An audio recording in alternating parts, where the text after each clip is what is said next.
ओम शांति। हम सभी भगवान के बच्चे हैं और इस सृष्टि की महान आत्माएं हैं, पुण्य आत्माएं हैं। हमारे आचरण से लोग हमें पहचानेंगे। हम वैसे नहीं हैं जैसे संसार के लोग हैं, हम उनसे अलग हैं। जैसे भगवान के लिए श्रीमद् भगवत गीता में उन्होंने स्वयं कहा, हे अर्जुन, मेरा जन्म और कर्म दिव्य और अलौकिक है।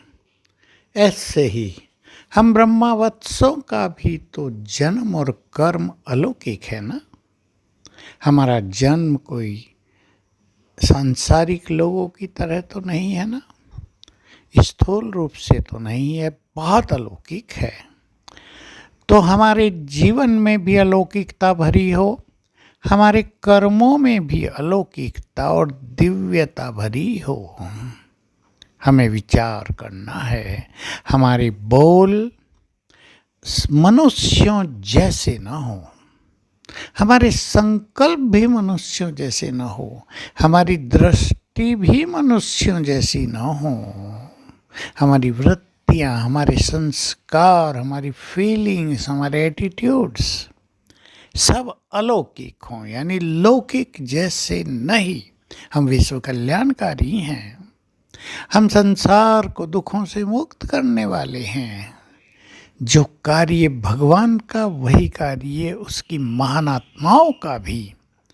वो अकेले ये सब कार्य नहीं करते, हमें अपने साथी बनाते हैं, हमारा मान बढ़ाते हैं, हमें अपनी शक्तियाँ देते हैं ये महान कार्य करने की, संसार के दुखों का निवारण करने की, उनमें शक्तियाँ भरने की, समय पर उनकी समस्याओं का हल देने की।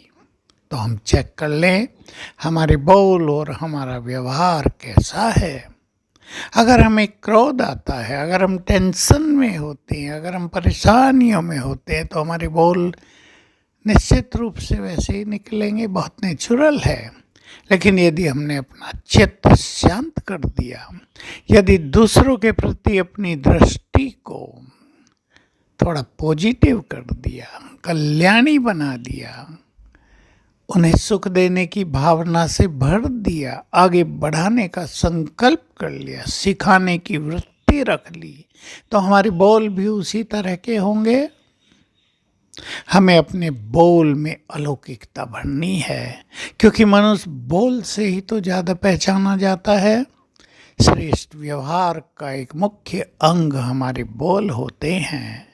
हम अंदर में कैसे भी हों, लेकिन बोल में बहुत मधुर हों तो देखो लोग कितना पसंद करते हैं। कई लोग आपने देखे होंगे अंदर में उतने अच्छे नहीं होते, उनके कर्म भी उतने अच्छे नहीं होते, लेकिन बोल बहुत स्वीट होते हैं, अच्छा बोलते हैं, लगता है ये व्यक्ति बहुत रॉयल है। और हम तो अंदर में भी अच्छे और बाहर में भी अच्छे पुण्य आत्माएं, जन्म जन्म की देव कुल की पवित्र आत्माएं हैं। तो हमारे बोल भी बहुत सुखदाई, बहुत कल्याणकारी, सबको आगे बढ़ाने वाले, सब में योग्यता भरने वाले होंगे। सोच लें होंगे या नहीं। हमारे बोल वरदानी हो जाएं। अगर हम इस देव देवी के स्वमान में स्थित रहते हैं तो हमें ये ख्याल रखना होगा कि हमारे बोल वरदानी हों, दूसरों के कष्ट हरने वाले हों। हमारे बोल किसी को कष्ट पहुंचाने वाले नहीं, किसी की शक्तियों को मर्ज कराने वाले नहीं, किसी की भावनाओं को ठेस पहुंचाने वाले नहीं हों। सब जानते हैं इन बातों को। अब ध्यान देना है कि हमारा हर कर्म, हमारा हर बोल महानता से भरपूर हो, महानता से प्रेरित हो।